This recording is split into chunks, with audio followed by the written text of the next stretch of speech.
Alright guys, in today's video we have more PlayStation information that we are going over and discussing. We have a few different topics we're going to be covering today, so before we dive into them, do me a big favor, hit the like button to help the video out and show it your support. And if you are new here to the channel, make sure you hit that subscribe button as well. We're starting here with August PlayStation Plus lineup and how it has seemingly leaked out. And unfortunately, it doesn't look like it's going to be one of the stronger months for PlayStation Plus.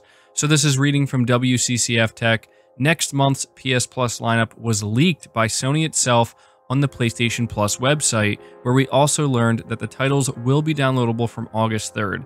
Plants vs. Zombies, Battle for Neighborville, and Tennis World Tour 2 will be available on both PlayStation 4 and PlayStation 5, while the upcoming Hunter's Arena Legends is going to be the PlayStation 5 bonus game for the month.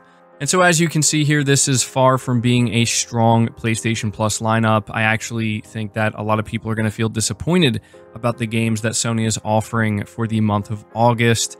When it comes to the PlayStation 5 title Hunter's Arena Legends, we did get a glimpse of this during the last State of Play, and overall it doesn't really seem like there's much excitement behind it. If I'm not mistaken, this title has been available on PC for a little while now, and it seems that the reception to it overall has been mixed. So hopefully going forward, Sony will have some stronger months. They started out the year very strong when it comes to PlayStation Plus lineups, and it seems it's starting to wane a little bit now. So hopefully they'll be able to finish this year strong. But all in all, I think it's a pretty disappointing lineup, if I'm being completely honest. But we're moving on to the next topic, which is focused on the return, potentially, of PlayStation Home. Now, there's a lot of you who may not know what PlayStation Home is, and so we'll go over that here in this Reddit post, because this is actually where I discovered this. And it was a Reddit post by Thorites, I guess is how you say their name. And the title of their post reads, "Something is definitely happening with PlayStation Home." But it is still a rumor, I do have to emphasize that, but it's a rumor that seems to have something behind it. So it says, recently Sony has begun updating the trademark for PlayStation Home. For those who don't know and never experienced it, Home was a 3D social gaming hub-like service for the PlayStation 3. You were able to create an avatar and interact with other PS3 users, visit spaces, and decorate your own personal apartment. Now, a couple of months ago, I made my first thread on the subject, and so they referenced that because there was some movement, I think, at some point during this year. And it goes on to say, well, this is part 3. I've just discovered that they updated it again, but this time a few days ago on the 21st. Yep, that's right, July 21st, 2021. And they do provide proof here. They're doing something with Home. Whatever it is anyone's guess. I've theorized a return for PSVR 2. And so he goes on to ask others to give their thoughts and opinions on what this could be. And, you know, he does say here that all evidence suggests that PlayStation Home is returning in some form. And I have to agree, seeing the movement here with the trademark so recently and seeing it happen more than once, I think this definitely does signal that Sony is planning to do something with PlayStation Home. And that's what a lot of people say, is that if Sony is going to return to PlayStation Home and they're going to bring it back, they're going to do so for PlayStation VR 2. And I have to agree, it makes perfect sense for them to do that, but I do also want to add that I really hope if Sony is planning to do something like that, it's not specifically tethered to PlayStation VR 2. I think that would be a little bit, I don't want to say unfair, but it just wouldn't make much sense, right? I think if Sony is doing a modern version of PlayStation Home, it would make sense to make it available on the PlayStation 5 as well. So it's hard to say if this is something we're going to hear about anytime soon, but it is true that this definitely suggests Sony is planning something with PlayStation Home. We do know that Sony will be talking about PlayStation VR 2 sometime in the not too distant future. You would assume maybe we're going to hear something about it in the next 6 months, maybe over the next year. Well, actually, I would say we'll definitely hear something about it over the next year. And who knows, maybe we will get a full reveal by that time, and maybe this is what they're planning on doing, is revealing the headset and saying, hey, we're also bringing back PlayStation Home, not just for PSVR 2 users, but for PlayStation 5 users as well. As somebody who never really got to experience PlayStation Home, I would definitely be interested to see what a modern version of it would be like on PlayStation 5. So let me know down in the comments below if you think this is something Sony could be pursuing, and if so, How do you feel about it? We're moving on to the next topic now, which focuses on a third-party multi-platform developer that is working with both the PlayStation 5 and the Xbox Series X. And we actually have an interview here that was done by Gaming Bolt, where this developer compares the two consoles, talks about the greatest strengths of both of these consoles. And I find it interesting because something of note here is that this developer specifically highlights the PlayStation 5's SSD as a significant advantage that the PS5 has over the competition. And I know that some people may be tired of hearing this, and for some reason, even after getting a game like Ratchet & Clank Rift Apart, there are individuals who believe that Sony kind of oversold the SSD and what it could do with the overall pipeline that the PlayStation 5 offers, but we've heard multiple developers multiple times state the importance of it and how it really is a big deal, but we have a developer here yet again emphasizing that. This developer also talks about AMD's new technology that we have discussed here on the channel for a little bit and how much it's actually going to help games going forward, and so we'll talk about that as well. But this is a developer working on a title called Daymare 1994 Sandcastle, and it's actually a cross-gen game, so it's going to release on the old consoles, the PS4, the Xbox One, as well as the new consoles, PS5 and Series X. And it's the co-founder of the studio called Invader Studios, giving their take on these consoles. And so this is what they had to say. The first and most logical of the answers is obviously linked to the speed of the uploads. Having the ability to access data so quickly allows us to have almost instant uploads, so as to avoid long waits between one map and another. If we analyze everything more deeply, however, we can understand how much the speed of access to gigs of files can also have an impact at the level of game design, or go to redefine some pipelines now consolidated in the gaming industry. Just think of what Insomniac Games' Ratchet & Clank Rift Apart did. However, it may be a while before we see such pipelines becoming prevalent in the entire industry.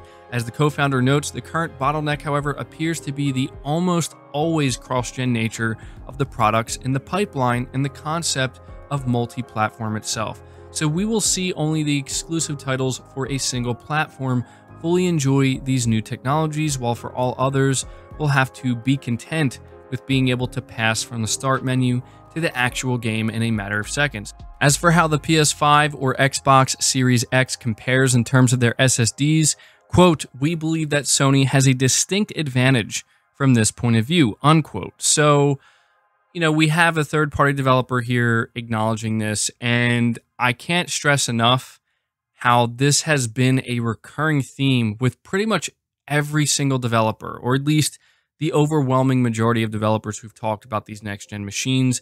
And I don't think we really have to continue to talk about it that much. I just wanted to highlight it because, you know, it's always interesting to hear what the developers have to say about these consoles. There have certainly been developers who've said very positive things about the Series X and even the Series S as well. And they're all great consoles. Honestly, you're not really getting a bad deal if you choose to buy any of them. And we do also have to acknowledge that this developer is talking about cross-gen game development and how, as long as games are being developed for cross-gen, for PS4 and PS5, to an extent, they're going to be held back in the sense that the game engines are not yet really kind of reworked. The pipelines are not reworked yet to take into account the PS5 fully and what can be done. Now, maybe you could argue, and I actually think this is a very valid argument, that not every game needs to do crazy stuff and completely redesign everything. Not every game calls for that, but we are still in the early days, and I've been saying this since the start with the PS5. It is really going to be interesting to see what devs end up doing, what Sony's devs in particular end up doing, and even Microsoft's developers as well, right? Like, I know that we've kind of laughed a little bit about how, you know, the Xbox Series X was talked about to be this ultra powerful, monumental console that nothing could even come close to. The PS5 doesn't even hold a candle to it. And then we see how the PS5 is doing perfectly fine holding its own. But I am going to be interested to see what Microsoft's developers do with a lot of these titles that were announced for 2023 and beyond, or maybe even, you know, with Starfield and stuff. knowing that they're going to be next-gen only games or current-gen only games, I'm going to be interested to see what that means for those titles, right? But the same goes for PS5. It is, a little bit unfortunate that some of the biggest games like Horizon and God of War will be cross-gen, but once we get past those titles, which I'm still obviously incredibly excited for, going further down the line, it's going to be fascinating to watch what Sony's devs can do with different types of games. We saw what Insomniac Games could do right out of the gate with Ratchet & Clank Rift Apart, but I can't help but wonder what other titles could benefit from this insanely fast SSD in the pipeline that it offers. So, yeah. Now, this developer also talked about AMD's Fidelity FX Super Resolution, or FSR for short, which is something we have talked about here on the channel. More recently, we talked about the first PlayStation 5 title to implement it and utilize it, that being Arcadegeddon, and it seems to be benefiting from it for sure. And I've stressed that it seems more and more developers are going to end up using this technology because native 4K is just too expensive. For those who are not understanding still of what this technology is or why it's important, basically all you need to know is that when it comes to the new hardware, the PS5 and the Xbox Series consoles, for as powerful as they are, they're still not powerful enough to run games at 60 frames per second at native 4K with ray tracing. There has to be some compromise, and usually that compromise comes in the form of a resolution reduction. What this technology will enable is hopefully people to not notice that resolution reduction, where the image you're actually going to see in the overall image quality is pretty much identical to native 4K. And so this is what this third-party multiplat developer, again, the developer of Daymare 1994 Sandcastle, has to say about the technology. It says it will be very difficult to see next-gen games running in native 4K on the new platforms, as the actual 4K is still too expensive, even for the new hardware put out on the market by Sony and Microsoft, especially when combined with ray tracing. Having the ability to render frames at lower resolutions and then recompose them and make them look virtually identical to 4K frames will be crucial for developers. And so that's all it comes down to, guys, is this technology is meant to make you think you're looking at a native 4K image, even though it's not running at native 4K, while still preserving that 60 frames per second and potentially ray tracing that is happening at the same time. So there you go. As I said, definitely going to be paying attention to how many developers continue to pick up this technology and use it for their games. But we're closing out this video talking about another game that has received a PlayStation 5 upgrade. Although it's not a full upgrade, it's more of an update.